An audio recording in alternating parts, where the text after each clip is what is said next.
3 invités avec nous chaque soir pour décrypter les mouvements de la planète marché. Esty Douek est avec nous ce soir, directrice des investissements de FlowBank. Bonsoir Esty.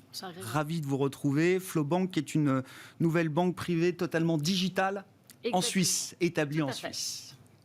Le monde de la banque privée se trouve en Suisse et la digitalisation de la banque privée se passe également en Suisse. Louis Defels est avec nous, directeur général et directeur de la gestion de Gay-Lussac Gestion. Bonsoir Louis. Salut. Ravi de vous retrouver également. Ravi de retrouver Jean-Jacques Friedman. Bonsoir Jean-Jacques. Bonsoir Grégoire. Directeur des investissements de Vega IM. Oui, je mets le dollar à la une depuis quelques jours parce que d'une certaine manière, on a très peu parlé du Forex au cours des derniers mois, derniers trimestres. C'était un sujet, les devises, qui étaient un peu sortis des radars. Et c'est vrai qu'on voit cette accélération à la hausse du dollar contre différentes devises, contre l'euro notamment, au moment où les banques centrales s'agitent ici et là. Et donc, c'était peut-être l'occasion de redire un petit mot des déterminants qu'il y a derrière cette hausse du dollar aujourd'hui. Et cette accélération à la hausse du dollar, Esty, quels sont les facteurs nouveaux peut-être qui expliquent la sortie de range, ou en tout cas l'idée que le dollar puisse se renforcer un peu plus que ce qu'on avait prévu? Alors, je pense qu'il y a 2 facteurs principaux qui sont en train d'avoir un impact. Ils ne sont pas particulièrement nouveaux, mais ils ont peut-être été renforcés avec les dernières données de l'inflation américaine, des commentaires qu'on a entendus. Il y a l'aspect hausse de taux. Et c'est vrai que si on réfléchit à ça, le marché qui se projette déjà à un moment, juillet 2022, ça a été repoussé un peu, mais a priori 2 voire 3 presque hausses de taux l'année prochaine, ce qui m'étonnerait énormément. Mais un marché qui se projette un petit peu là-dedans. Christine Lagarde qui nous explique que ce n'est pas du tout le cas pour l'Europe et on a clairement moins d'inquiétude sur l'inflation à moyen long terme sur l'Europe, même si c'est un peu élevé pendant quelques mois. Donc on va voir cette divergence entre les 2 grandes banques centrales. Et puis, de l'autre côté, ce qu'on appelle souvent le dollar smile, où quand la croissance américaine est très forte, le dollar a tendance à se renforcer.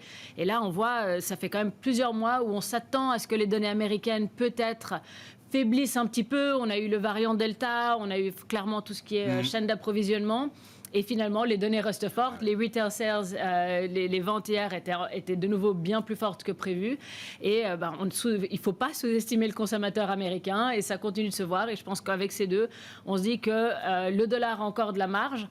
Petit bémol peut-être juste à noter, c'est qu'on avait un marché qui était extrêmement short dollar et qui est maintenant repassé assez long. Donc au niveau positionnement, on commence à avoir pricé un petit peu ceci comparé à il y a encore quelques mois. Mais c'est... alors, attention, disclaimer, quand on parle des devises, c'est toujours avec beaucoup d'humilité, surtout quand il s'agit de prévoir éventuellement un objectif. Mais je me souviens qu'en début d'année 2020, on était peut-être autour de 1,10. Est-ce que c'est des niveaux qu'on a en tête, là, pour, je sais pas, les prochaines semaines, les prochains mois? Est-ce que cette tendance à la hausse du dollar, du fait de la croissance américaine, comme vous dites, du fait de la désynchronisation aussi, peut-être de la normalisation des politiques monétaires, est-ce que c'est encore un mouvement qui a de l'avenir? Et est-ce que c'est un mouvement qui peut, je sais pas, provoquer des perturbations sur les marchés globaux? Alors, on voit souvent une tendance à surréagir. Donc, le trend qu'on voit récemment fait que le indice est envisageable. Il n'est pas forcément justifié dans l'environnement actuel. Et puis, alors moi, je suis de l'avis que la hausse de taux ou les hausses de taux aux États-Unis vont prendre plus de temps. Et donc, à un moment, quand le marché va peut-être voir ça, ça va se restabiliser. Pas forcément. Alors, je sais qu'on avait beaucoup de prévisions dans le marché à 1,20, 1,25, voire même 1,30, je crois, fin de cette année ou fin de l'année prochaine. Début d'année, il y avait des objectifs à 1,40. Je me souviens très bien. Carrément. Donc, peut-être vers le 1,15, voire un peu plus, quand on va voir que finalement, je pense, les Américains ne vont pas être tellement plus agressifs en termes de politique monétaire. Mais pour le moment, je pense que le momentum fait qu'on peut voir encore un petit peu de baisse. Inquiétude, en général, c'est peut-être sur les marchés émergents, mais je ne suis pas sûre que ce soit le premier souci des marchés actuellement, en tout cas, même quand on regarde le dollar fort comme ça. Ouais. Qu'est-ce que vous inspire effectivement cette petite accélération à la hausse du dollar, mais qui est quand même assez visible sur certaines parités aujourd'hui? Jean-Jacques? Je suis tout à fait d'accord. Je pense qu'il y a peut-être aussi des éléments par rapport aux matières premières, où il y a souvent un petit peu un effet de balancier. Le retrait, le retour quand même sur certaines matières premières peut provoquer ça. Je pense qu'au contraire, c'est presque plus un élément de stabilisation des marchés que de risque. Parce que je ne pense pas qu'il y ait un mouvement structurel d'appréciation du dollar. S'il y avait un jour un mouvement structurel, je pense que ça serait quand même vers la dépréciation parce qu'il y aurait des nouvelles devises qui émergeraient, qui prendraient un peu la place. Et ça, c'est quelque chose qui pourrait déstabiliser le marché. Là, l'appréciation, c'est beaucoup par rapport à l'euro. Et pour les valeurs européennes, notamment exportatrices, c'est pas mauvais. Donc je ne pense pas que ça soit un élément, je pense que ça rentre plutôt dans un élément favorable, parce que le potentiel d'appréciation, il n'est quand même pas extraordinaire. On a eu déjà une grande tendance finalement d'appréciation, un mouvement de consolidation extrêmement long. C'est pour ça que des stratégies pouvaient dire, on sortira un jour, il y aura peut-être un mouvement de dépréciation. Ce mouvement de dépréciation n'a pas eu lieu, mais quand on a de tels déficits budgétaires jumeaux, je ne vois pas... donc là, ponctuellement, il y a un décalage sur le timing, mais je pense qu'il y a plutôt un élément de stabilité, parce qu'on revient finalement un petit peu en territoire où c'est pas trop mauvais pour les matières premières, pas trop mauvais pour les valeurs exportatrices. Ça dérange personne à ce stade, le niveau qu'on atteint l'impression. sur le dollar et l'euro-dollar notamment. Oui. Et c'est intéressant parce que moi je me souviens très bien des discours en début d'année sur le dollar. Hein. C'était effectivement, on était à 1,22, 1,30, 1,35, 1,40. Et parmi les arguments cités, c'était le débasement de la monnaie américaine, une puissance de la politique monétaire, de la politique budgétaire qui allait effectivement amener une dépréciation peut-être structurelle même du dollar. Pour vous, ça reste que le risque à moyen long terme, c'est plutôt toujours celui-là. S'il y avait un risque, ça serait celui-là. En plus, sur le décalage États-Unis-Europe, je suis un peu étonné aussi parce que de croissance, de croissance, je pense qu'au contraire, ça peut se rectifier un petit peu parce que si on a une telle puissance de la croissance américaine, c'est lié à des déficits budgétaires extraordinaires. On ne va pas reconduire, on ne va pas toujours avoir des déficits à 2 chiffres aux États-Unis. Donc, par rapport notamment aux prévisions du FMI, on a des prévisions qui vont plutôt un peu optimistes, on trouve, pour globalement, avec une croissance à 4,8, on voit plutôt 4%, ce qui est déjà très bien au marché action, mais plutôt favoriser le marché européen et non pas le marché américain. Donc il y a beaucoup d'éléments où ça ne nous semble pas être structurel, on ne voit pas un fort mouvement d'appréciation du dollar qui pourrait créer de l'incertitude. Donc c'est réintégrer finalement un range, nous semble-t-il. Et j'avoue qu'on n'avait pas anticipé ce mouvement. Non, mais je l'ai dit, beaucoup d'humilité toujours, et encore plus quand on parle des devises. Mais vous dites, effectivement, c'est intéressant, le décalage de cycle entre l'Europe et les États-Unis fait qu'on pourrait avoir au moins sur une première partie de 2022 une meilleure croissance en zone euro que ce qu'on pourrait observer peut-être aux États-Unis. Enfin, il y aura une dynamique peut-être au moins aussi favorable. Alors là, on vient de voter le plan de relance d'un peu plus de 1000 milliards. Donc il y a ces éléments-là qui rentrent en jeu. Ça ne va pas se retrouver au 1er janvier dans l'économie américaine, ça. Non, mais tout prend du temps. Même chose pour le plan européen. On voit que ça se déploie progressivement. Mais sur la croissance, je pense que sur les taux, ça a double sens. Il y a ce différentiel de taux qui peut favoriser ponctuellement. Mais le fait que sur la Banque Centrale Européenne, on est tranquille pour au moins 2 ans. Au moins 2 ans, ça peut être 2024 même, les mouvements sur les taux, on voit que c'est... De toute façon, les banques centrales, c'est ce qu'on raconte très souvent, jouent un jeu un petit peu. Ce qu'elles veulent, c'est maintenir des charges d'intérêt supportables pour les États. Elles jouent un petit peu à ça, et même pour les États-Unis. Je pense que, de toute façon, c'est tellement complexe que même quand les taux montaient, finalement, les taux longs baissaient, parce que, de toute façon, d'une manière ou d'une autre, ce qui compte, c'est le stock de dette, plus que les flux, et ce stock de dette pèse toujours défavorablement sur les taux d'intérêt, donc sont favorables à la bourse. Donc, non, je ne vois pas de mouvement puissant sur le dollar, mais on peut Je sens que ça serait un moment de retour vers le risque, etc., où là, on irait un peu vers le dollar, si vraiment il y avait d'un seul coup une appréciation du risque différente. Ce serait le message d'une aversion pour le risque qui se renforcerait significativement. Oui, et il ne nous semble pas pour l'instant qu'on se dirige vers ça. Bon, quels sont les messages qu'on peut retenir derrière l'accélération à la hausse du dollar qui semble pas convaincre forcément tout le monde sur la durée, en tout cas, là, aujourd'hui. Clairement, c'est plus des faits techniques. Clairement, c'est pas du tout un risk-off, parce qu'on voit quand les marchés sont en mode risk-off, les taux baissent, le dollar progresse. Là, on n'est pas du tout comme ça. Là, je pense que clairement, comme a été mentionné sur le plateau, c'est une différence de politique monétaire, notamment Christine Lagarde, qui a confirmé qu'elle allait être là, présent, même après la fin du PEPP au mois de mars 2022. Elle va tout faire, elle est en train de calmer tout le monde. Alors qu'aux États-Unis, beaucoup de grandes entreprises, quand on parle, sont en train de dire que les taux réels vont remonter, alors qu'en Europe, les taux réels négatifs vont être là pendant encore des années. Et c'est cet écart qui explique un peu, parce qu'on voit aussi que l'euro affaiblit par rapport au dollar, mais aussi par rapport à la livre sterling, où l'inflation est beaucoup plus forte. pour le moment, le gouverneur de la Banque d'Angleterre n'a pas encore agi, a dit on verra ça en début d'année. Mais tout de suite, on a vu que depuis 2-3 jours, le pound s'est énormément renforcé par rapport à l'euro. Et tout de suite, toutes les grandes valeurs exportatrices anglaises ont tout de suite chuté depuis 2 jours en bourse. Donc c'est vrai qu'aujourd'hui, on n'en parle pas beaucoup, mais boudons pas notre plaisir pour nos grands champions du CAC 40, les valeurs du luxe et de la nautique qui vont bénéficier d'un dollar plus fort. Ça peut être pas mal, mais moi je pense que c'est un peu... Il y a cet aspect-là. Le deuxième aspect aussi a été fait. Je vous rappelle que le T3 a été enfin notre trimestre en Europe où on a affiché les meilleures croissances.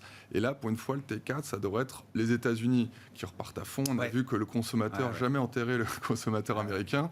On a vu les ventes de détail qui sont comme sorties 20% au-dessus de décembre 2019. Donc on voit qu'ils sont toujours là. Les productions industrielles aussi repartent notamment par l'automobile. Donc est-ce que c'est la fin des pénuries? On pourra en reparler peut-être tout à l'heure, même si ça va être long. Donc voilà, c'est plutôt bon signe. Les États-Unis devraient faire un très bon 4e trimestre.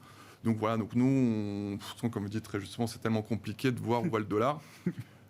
Mais on devrait rester dans cette range et ça ne devrait pas être un mouvement très, très marquant sur les marchés en tout cas. Pourquoi ça peut être la fin des pénuries? Ça nous permet de parler de l'inflation. Et je pense qu'en termes de bruit médiatique, en termes de préoccupation dans l'esprit du consommateur notamment, on est peut-être à un niveau paroxystique de ce point de vue-là.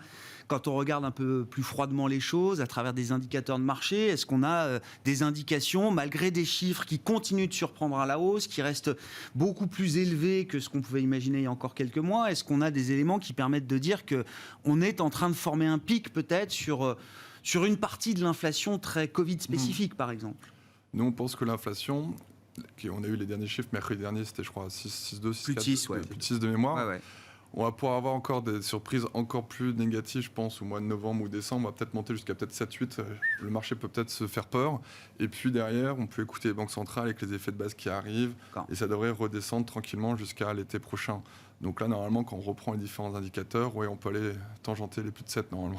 Donc en fait, pour l'instant, tout le monde a raison, quoi. Ceux qui disent qu'on change de régime d'inflation seront peut-être confortés par quelques chiffres encore sur les prochains mois, et ceux qui pensent que c'est transitoire attendent, je sais pas, le premier trimestre ou le deuxième trimestre 2022 pour être sûr d'avoir raison. Ouais, mais pour le moment, c'est vrai que les banques centrales, en tout cas aux États-Unis, sont de plus en plus dans un corner à cause de cette réelle inflation, parce que les chiffres des loyers des Américains qui montent de plus en plus, qui sont retraduits dans l'inflation. Mais néanmoins, on voit que cette inflation, on a clairement vu les chiffres, même alors que l'épargne des Américains est encore très élevée, on voit que le consommateur américain est toujours là. Il y a de la demande, il y a un énorme pricing power de la plupart des sociétés. On verra bien que clairement, ça peut être un risque pour 2022, mais pour l'instant, on fait le dos rond, le marché a envie d'acheter cela. Et clairement, on pense que ça devrait se normaliser pour 2022, parce que ce qui est très important, c'est la boucle, vous savez, prix-salaire, et qui n'est clairement pas là. Il y a une énorme productivité aux États-Unis, notamment par tous les investissements digitaux qui ont été faits depuis le Covid. Donc voilà, tant que la productivité est là, il y a toujours la démographie qui continue de décliner sur long terme, qui sont des facteurs plutôt déflationnistes qu'inflationnistes. Donc voilà, pour l'instant, on attend, mais c'est vrai que on disait que c'était conjoncturel, maintenant un peu plus. C'est vrai qu'il y a le patron, la Fed de Saint-Louis, qui dit que c'est quasiment structurel. Alors là, ça serait un gros risque pour le marché, parce que je vous rappelle que lui pense 2 hausses de taux, donc moi je suis plutôt comme madame qui pense qu'il y aura moins de hausses de taux que l'on pense et que la Fed va rester accommodante aussi. Et clairement pas. Vous savez, c'est que même s'il y a le tapering, ça fait quand même encore 600 milliards injectés jusqu'à l'été 2022. Mais la question, c'est que normalement, les coupons devraient continuer d'être réinvestis. Mais oui, le bilan reste là. Le bilan reste là. De la Fed ne va pas bouger avant très longtemps. En tout cas, espérons. Oui. Parce que je vous rappelle que le marché est 100% corrélé à la taille du bilan de la Fed. Oui. Et si M. Buard, patron de Fed de Saint-Louis, qui est assez au quiche, commence à vouloir dire ça et que les gens le suivent, là, peut-être que la Fed pourrait être finie. Mais clairement, la chance qu'on a, c'est que James Bullard, il est toujours très en dehors du consensus. Il a un côté un peu girouette. Mais c'est ce qui fait son intérêt et son charme dans le paysage des banques centrales. Je pense même que c'est un peu le rôle qu'on lui a donné de dire pousser un peu du côté hawkish, tester un petit peu le marché, d'aller voir. C'est clairement hors du consensus, mais on voit un petit peu la réaction du marché, on voit un peu ce qu'il supporte. C'est une façon d'éviter alors le taper tantrum, mais ça sera le hike tantrum si on y arrive. Mais là, on n'a pas une énorme réaction avec le tapering parce que ça fait 6 mois qu'on en parle et qu'on l'attend. Les hausses de taux, on les attend. Il y a beaucoup de facteurs qui font que je pense que la croissance sera en train de ralentir dans la deuxième moitié de l'année prochaine. On arrive sur les élections mid-term. Est-ce que la Fed veut s'amuser à faire, engager un à cycle faire la de hausse de politique taux genre en octobre, Ouais. juste avant, ou est-ce qu'ils attendent décembre? Il faudrait qu'il y ait beaucoup de facteurs. Il reste sur cette opinion transitoire. Et je suis d'accord, clairement, le transitoire est un peu plus long que prévu Oui. Au mois de juin, mais que- les facteurs restent. Que la durée de l'inflation élevée soit plus longue que prévu, c'est une chose. Ce qui compte, c'est la nature de l'inflation. Exactement. Exactement. Et donc, et est-ce qu'aujourd'hui, si c'est vraiment beaucoup à cause des chaînes d'approvisionnement, est-ce que des taux plus élevés, ça va vraiment avoir l'impact qu'on pense sur l'inflation? Aujourd'hui, c'est pas vraiment un problème de demande, c'est plus un problème d'offre. Alors, la demande reste très forte, le consommateur américain va bien, il y a des trillions, des milliers de milliards en épargne excédentaire depuis le Covid et toute la relance budgétaire. Donc la demande va bien, mais ce n'est pas forcément le facteur principal actuellement. Donc quand on met tout ça ensemble, je pense que la Fed a dit on veut finir le tapering et attendre un peu avant les hausses de taux. Donc pourquoi c'est ce qui a été vendu pour l'instant comme séquence. Voilà. Et du coup, ce serait quoi aujourd'hui une erreur de politique monétaire pour vous, Esti? Alors, l'erreur, on peut souvent on peut le faire des travail deux côtés. oui, souvent le job du banquier central, c'est de choisir entre deux erreurs, quelle sera la moins coûteuse pour l'économie, pour les marchés. Je pense que pour eux, on va aller du côté plutôt précautionneux et se dire on laisse aller la croissance, on ne veut pas freiner la croissance trop vite. Quand on regarde un petit peu sous le capot des chiffres de l'emploi, le taux de chômage a bien baissé. Par contre, la participation ne monte pas tellement. Quand on regarde les personnes qui ont des niveaux d'éducation un peu plus bas et donc ceux qui gagnent le moins, c'est encore pire. Quand on regarde les Noirs et les Hispaniques, c'est de nouveau pas pareil que les hommes blancs qui ont repris le travail. Quand on voit l'augmentation de salaire, pour le moment, ce sont les salaires les plus bas. Donc ceux qui en ont besoin, qui retrouvent des jobs, donc dans l'hospitalité, la restauration, des choses comme ça. On a encore de la marge pour cette reprise complète dont la Fed nous a parlé. Donc je pense que l'erreur, ça serait de se faire peur avec l'inflation et de surréagir et de faire un peu peur au marché et de se dire on accélère le tapering pour le finir, j'en sais rien, en avril au lieu de juin et puis faire une hausse de taux en juin ou juillet. Je pense que ça serait plus une erreur comme ça que de laisser aller l'inflation. À un moment, on voit, quand on voit les demandes des consommateurs, l'Américain est très sensible au prix du pétrole. La Fed ne regarde pas ça parce que c'est clairement, c'est pas le core.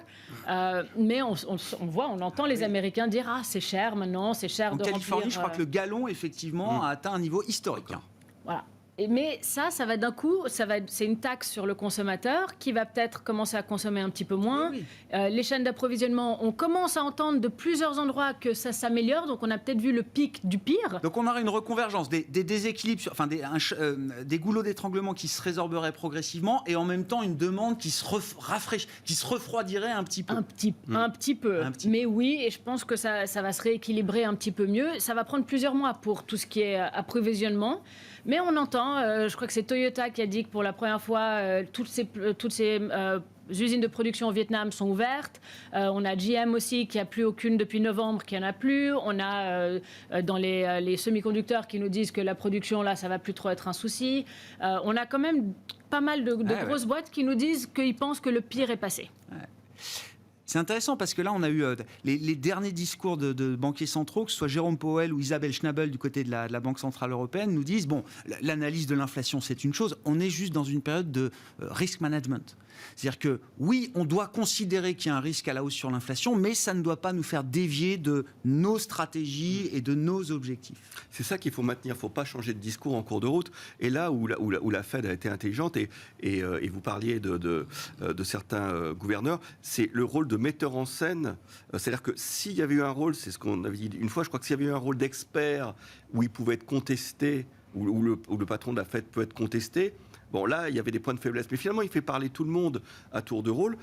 L'idée, c'est toujours que s'il avait dit dès le début, vous savez, l'inflation, on n'en sait rien, on est comme vous, ça peut durer un an et demi. Le marché aurait pu... Tandis que d'ancrer, finalement, ce qu'il faut bien voir, c'est qu'il veut contrôler, il veut administrer, finalement, ses taux. Et il y a des éléments de vérité, quand même, derrière. C'est-à-dire que c'est vrai qu'il y a des goulets d'étranglement. Quand le marché a été à quai et qu'on réouvre, c'est plus difficile. C'est vrai que la demande peut un peu s'essouffler. Il y a aussi un autre élément, c'est que la structure du PIB comme on était en confinement, défavorisait les services et favorisait finalement l'importation de biens, donc à structure équivalente du PIB, alors qu'on n'a même pas retrouvé le niveau. En fait, on importait beaucoup plus de biens industriels et autres. Et si on consomme plus de services demain, c'est moins inflationniste. Et d'ailleurs, quand on regarde la balance commerciale, parce qu'on parle toujours du fait qu'on ne parle que des mauvaises nouvelles, on ne parle pas du fait que beaucoup de nouvelles réouvrent, beaucoup de secteurs réouvrent, et que l'excédent budgétaire, enfin l'excédent commercial, de la Chine n'a jamais été aussi élevé. C'est-à-dire qu'ils ont 300 milliards d'export. Donc ça veut dire qu'ils ont énormément exporté et que de nouveau, ça refonctionne. Donc le risque, c'était que cette période dure trop longtemps et qu'il y ait des négociations et qu'il y ait une spirale qui se fasse inflation-salaire. Elle ne se fait pas, je pense. Vous dites, parce qu'on voit bien, très longtemps. Il va y avoir des rattrapages sur les salaires. Le patron du MEDEF le dit très clairement, il y aura des augmentations de salaires. Mais il y a une différence, vous dites, entre un rattrapage one-off sur les salaires pour s'ajuster à l'inflation qu'on a connue sur quelques mois et un phénomène d'indexation, de rehausse des salaires régulière. Même plus loin, parce qu'il y a presque plusieurs crans de sécurité. Le premier cran de sécurité, c'est le fait que pour le marché action, les taux d'intérêt soient plus élevés, donc l'actualisation des dividendes, une alternative aux actions ait été favorable. L'autre élément, c'était que cette hausse finalement de l'inflation pénalise les résultats des boîtes. Et là, ce qu'on voit, c'est la productivité qui a beaucoup monté, c'est-à-dire qu'individuellement, les salariés gagnent mieux, mais il y en a moins. En gros, c'est ça la productivité. Et en plus, ce qui se passe, c'est la structure du marché du travail qui a été modifiée. C'est-à-dire que les bas salaires sont revalorisés, ou les jeunes, mais beaucoup de gens plus âgés qui gagnaient bien sont partis à la retraite. Donc eux sortent des stats, mais finalement, eux gagnent moins, mais ces salaires plus élevés là. Et puis, dans les négociations salariales, le télétravail pèse vraiment. Et donc, ces négociations salariales, on voit que les gens préfèrent du qualitatif. C'est pas juste sur les salaires que se joue la négociation du rapport de force entre le salarié et l'employeur. Ils veulent du télétravail, etc. Et donc ça pèse sur la hausse des salaires. Et donc, on a l'impression que comme la hausse des salaires, la hausse des intrants a eu lieu depuis 1 an, etc., on voit bien, je suis assez d'accord, ça va commencer à se déboucler l'année prochaine. Ça sera peut-être trop court pour que l'indexation des salaires se fasse.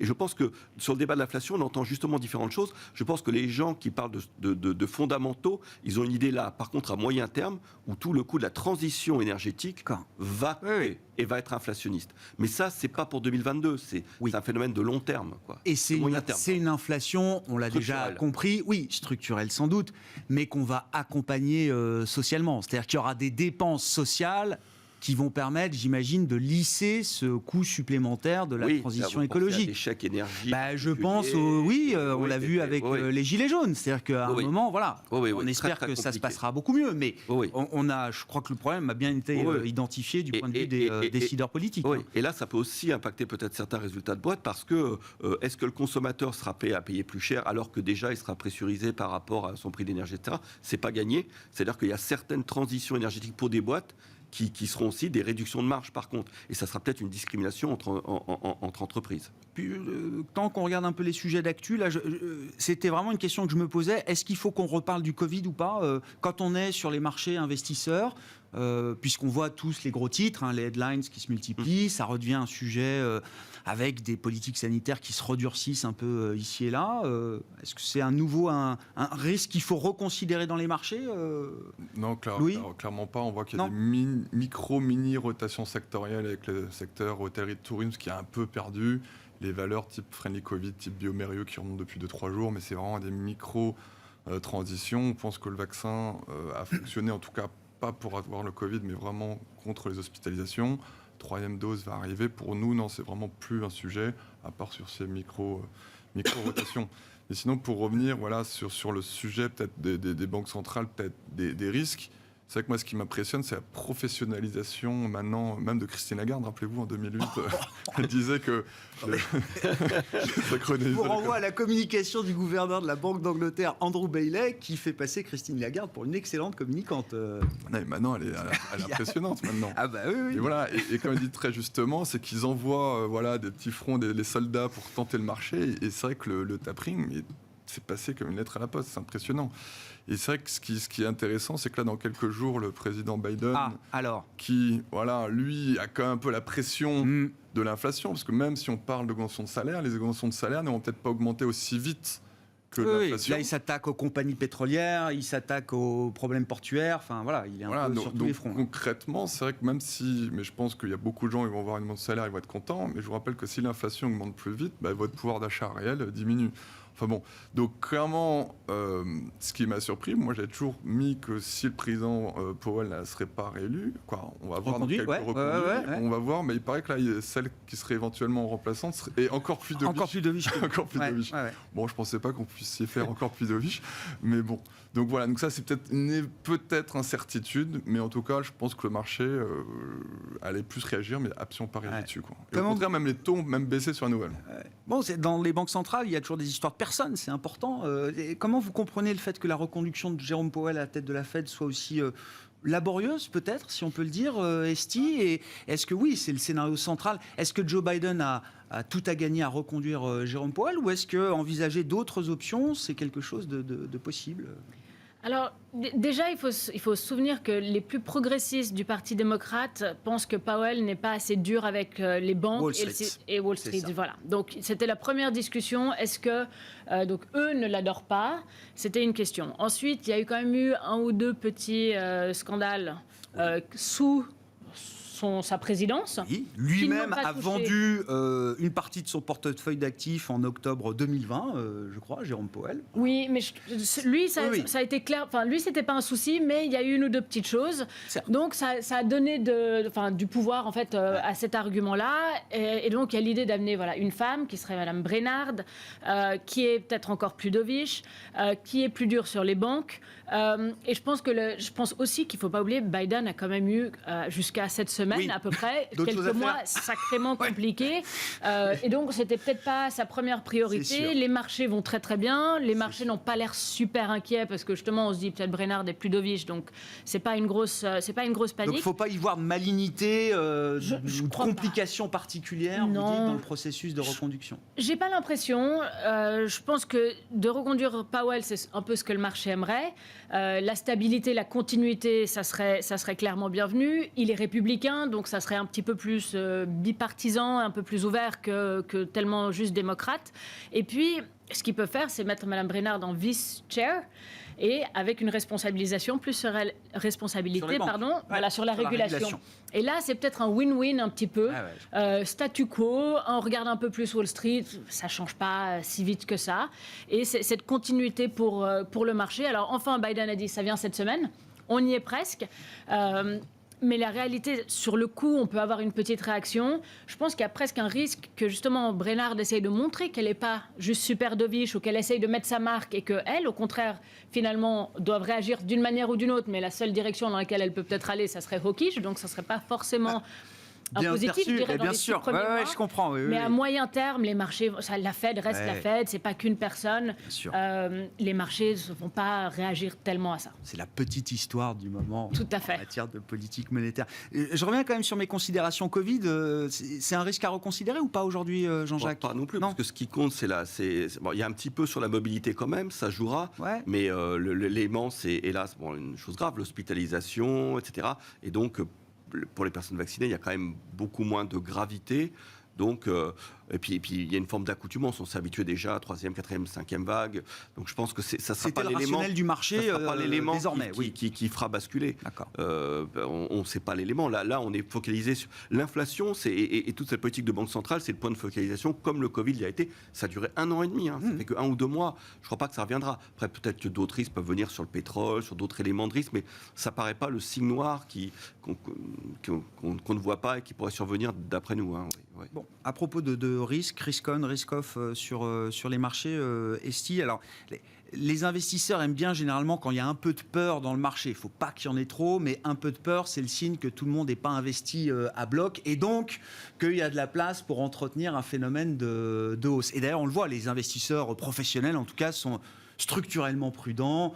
On le voit sur les marchés d'options, il y a toujours une prévalence, une préférence pour les options de couverture, de protection par rapport aux options d'achat. Ça, c'est structurel, j'allais dire, dans les marchés. Aujourd'hui, le patron de Goldman Sachs est invité à une grande conférence organisée par Bloomberg. Donc, on lui demande son avis sur les marchés. 40 ans de carrière, quand même. Il dit, on est à un moment où, sans doute, la somme d'avidité dans les marchés l'emporte sur la somme des peurs. Il est en train de constater, lui, visiblement, ce basculement en net avec une avidité nette beaucoup plus importante que les peurs qu'il peut y avoir dans les marchés chez les investisseurs. Je trouve que c'était pire au mois de mai. Je trouve que mai-juin, on était vraiment là. Pour moi, le risque, ou le plus grand des risques, c'était plutôt la complaisance à ce moment-là, où tout était rose, tout se rouvrait, la vaccination s'accélérait, et puis en gros, tout allait s'enchaîner. Et ensuite, on a eu ce mur des peurs des investisseurs, septembre et début octobre. Oui. Et ces inquiétudes. Alors, ça a aidé, comme vous dites, quand il y a un petit peu moins d'enthousiasme, quand il y a ce mur à grimper, c'est bon pour les investisseurs. Les marchés ont tendance à bien réagir. On l'a vu. Maintenant, alors oui, on a beaucoup de réactions parce qu'on touche les plus hauts, mais c'est comme ça que ça... Enfin, sur le long terme, c'est censé monter, donc il ne faut pas paniquer chaque fois qu'on voit un plus haut. Et je pense, quand on voit la conversation qu'on a eue, on parle d'inflation, on parle de pétrole, on parle de goulet d'étranglement, pardon. À la limite, Covid, je suis assez d'accord que c'est pas le... Mais il reste quand même pas mal d'inquiétudes à surmonter. Je ne crois pas qu'aujourd'hui, on voit les choses autant en rose qu'il y a 6 mois. Clairement, le côté un peu, il y a de liquidité, on a fait du trading, nos portefeuilles ou nos épargnes sont bien montés cette année. Pour les plus jeunes, peut-être, qui ont fait aussi de la crypto ou autre chose, tout a l'air de se passer plutôt bien. Donc, il y a un petit peu ce côté avidité qui rentre, qu'il faut surveiller. On a gagné en confiance, quoi. Tout à fait. C'est ce qui est souvent un petit peu dangereux. On parlait d'humilité tout à l'heure. Mais je trouve quand même qu'il y a encore assez de risques et je trouve que le positionnement n'est pas particulièrement agressif. Je trouve qu'on n'est pas en mode super bullish. De nouveau, comparé à il y a 6 mois, je pense qu'on a encore un petit peu de marge. Et je pense que là, les fondamentaux restent bons. Les résultats, les bénéfices ont été très très forts, bien meilleurs que prévu au 3e trimestre. Les prévisions fin d'année 2022 restent plutôt bonnes, justement, surtout si ça s'améliore en termes d'approvisionnement. Les banques centrales, on a dit, probablement peut-être plus prudentes ou moins hawkish que le marché pense aujourd'hui. Un peu de soutien budgétaire. Je trouve que c'est dur d'être trop négatif sur les actions. Et alors voilà, sur les actions en général, est-ce qu'il y a des parties spécifiques dans les marchés actions sur lesquelles on a envie de mettre un peu l'accent d'ailleurs aujourd'hui à ce stade ? Moi, je reste assez enthousiaste sur tout ce qui est cyclique. Donc, une approche un petit peu barbell quand même. Donc, un peu de tech, j'aime bien. Je trouve qu'on garde encore ça. Mais il y a encore de la marge de rattrapage dans les cycliques. Donc, énergie, les financières, si les taux continuent à remonter un petit peu. D'autres choses dans ce secteur. Mais je pense qu'il y a encore de la marge là. Bon, sur l'ambiance des marchés actions, le côté greed versus fear. Oui, qu'est-ce que vous dites aujourd'hui On avait coupé justement, c'est-à-dire qu'on avait été prudent qu'au printemps, c'est-à-dire d'avril à juin, juillet, où là on avait un discours plus prudent, on avait écrété les positions et on s'était recentré sur des dossiers plus de croissance justement, parce que là on trouvait qu'il y avait quelques éléments d'inquiétude et on avait pris du risque justement depuis septembre. Je trouve pas non plus que le marché, il y a trop de greed finalement. En ce moment dans le marché. C'est pas pour contredire David Solomon qui regarde ça, voilà. Non, mais ce que je veux dire, c'est que il regarde tous les marchés. Voilà, il peut pas être très spécifique sur chaque marché, mais non, je pense que oui, il y a des flux sur les actions, mais tout ça est quand même la dérivée de toutes les liquidités qui ont été injectées et qui créent de l'inflation des prix et des stocks. Plus que de l'inflation parfois des flux. Et un des éléments, je pense, à avoir en tête, parce que c'est vrai qu'on peut regarder une structure, action, etc., mais je pense que tous les chèques qui ont été distribués, toutes les liquidités qui ont été créées, les ménages, finalement, dans le temps, reconstituent un petit peu l'équilibre de leur patrimoine entre actions, immobilier, monétaire, liquidités et autres. Et par rapport à toutes ces liquidités-là, c'est pour ça qu'on voit, nous, des flux très importants qui continuent à arriver et qui se déversent. C'est-à-dire que tout cet argent qui a été liquidité, petit à petit, se déverse dans les autres classes d'actifs. Il y a l'idée que les taux ne reviendront pas, voilà, d'une manière ou d'une autre, ils resteront quand même assez bas. On a les niveaux de croissance qu'on a, 6,2 d'inflation, d'avoir des taux 1,5, qu'on les ait 1,70, 1,40, etc. Les taux réels n'ont jamais été aussi bas. Voilà. Oui. Donc, il y a ces éléments-là. Alors, il y aura un petit peu de volatilité, etc. Mais on n'a pas, contrairement à ce qui s'était passé en mai, juin, on n'a pas ni coupé nos positions, je comprends. Et on ne s'est pas recentré non plus sur les business les plus tranquilles. Défensifs ou... Non. Non. Et à propos de volatilité, comment vous regardez le fait que... alors, c'est pas une volatilité historique, mais sur le marché obligataire, on voit la volatilité monter. Oui. Alors que sur les marchés actions, elle a un peu monté en septembre jusqu'à début octobre, mais très peu. Et on a ces deux courbes qui se croisent, la volatilité des marchés obligataires qui monte et la volatilité des marchés actions qui baisse. C'est vrai. Est-ce que ça, c'est dans un esprit un peu tactique, est-ce que c'est quelque chose de naturel Non, pas tellement, mais peut-être que la tendance est... En fait, ce qui est notable, c'est qu'il y a des moments vraiment où on a l'impression que le marché action peut quand même corriger. Il fait à chaque fois des corrections minimum, donc la tendance finalement est renforcée. Quand il y a des mauvaises nouvelles, finalement, tout le monde finalement cherche des points d'entrée, et ça, le marché l'a compris, donc la tendance est là. Alors que sur le marché obligataire, c'est un peu administré, et puis ça peut partir d'un côté ou d'un autre, et donc peut-être que là, finalement, le mouvement en proportion sera plus important, parce qu'il est vraiment plus incertain.